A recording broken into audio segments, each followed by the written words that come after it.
जी दोस्तों, कैसे हैं आप सब लोग। आपका भाई, आपका दोस्त है चौधरी हाजिर खिदमत है। जी, आप पिछली 2-3 वीडियोस जो हैं वो ब्रिटिश सिटीजनशिप के ऊपर ही हो रही हैं कि जो बच्चे यहाँ यूके में पैदा होते हैं वो कैसे सिटीजनशिप जो है वो एक्वायर करते हैं। अब क्योंकि आप लोग बहुत सारे सवालात करते हैं तो उसी में से फिर मुझे, क्योंकि सब सवालात के जवाब जो हैं वो देना समटाइम मुश्किल हो जाता है, तो इसलिए फिर मैं कोशिश करता हूँ कि वो जो सवाल ज़्यादा पूछे जाते हैं उन पे ऊपर कोई वीडियो बना दी जाए। आज जिस टॉपिक पे बात होगा कि अगर यहाँ पे ईयू सिटीजन मौजूद हैं और उनका कोई बच्चा बॉर्न होता है यूके के अंदर, तो वो बच्चा जो है उसका स्टेटस जो है वो क्या होगा और उसको ब्रिटिश नेशनैलिटी जो है वो कब मिलेगी। पहली बात तो आपने जहन में रख लीजिएगा कि अब अगर एक ईयू सिटीजन जो है वो यूके के अंदर रह रहा है और उसके पास प्री सेटल स्टेटस है,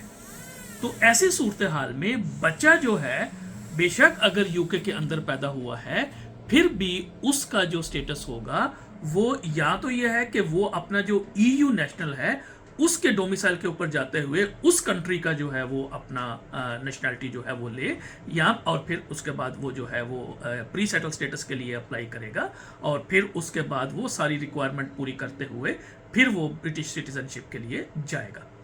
दूसरा तरीका फिर यह है कि अगर ईयू नेशनल जो है उसके पास सेटल स्टेटस है, यानी अब उसको भी हम इंडेफिनेट लीव टू रिमेन कहते हैं अंडर अपेंडिक्स ईयू, तो ऐसी सूरत हाल में अगर बेबी बॉर्न हुआ है यहाँ पे यूके के अंदर, तो वो बच्चा जो है वो भी जो है वो नेशनैलिटी जो होगी वो ले सकता है, ब्रिटिश नेशनैलिटी। तो इसलिए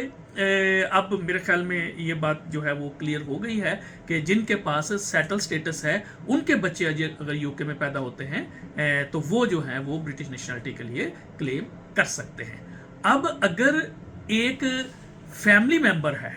ठीक है, या जिसको अगर सपोज करें डरेटिव राइट के ऊपर या सुरेंद्र सिंह रूट के ऊपर जो है वो यहाँ पे प्री सेटल स्टेटस जो है वो मिला हुआ है, तो ऐसे सूरत हाल में उनका जो बच्चा पैदा होगा उसको भी प्री सेटल स्टेटस जो है वो मिलेगा। उसका सेटल स्टेटस जो है वो उसी सूरत में मिलेगा जब उसके पेरेंट्स को, यानी जिस वो अगर सिंगल पेरेंट है, यानी डरेटिव राइट या सुरेंद्र सिंह रूट या इस तरह से, या ब्रिटिश सिटीजन के ऊपर उसको मिला हुआ था उसके पेरेंट को, तो उसको भी उसी हवाले से जो है वो प्री सेटल स्टेटस जो है वो अब मिलेगा। अनलेस के ये जो उसका पेरेंट है अगर उसको भी इनडेफिनेट मिला हुआ है और बच्चा यूके के अंदर पैदा हुआ है, तो फिर वो बच्चा जो है वो भी ब्रिटिश नेशनैलिटी का हकदार होगा। बहुत शुक्रिया।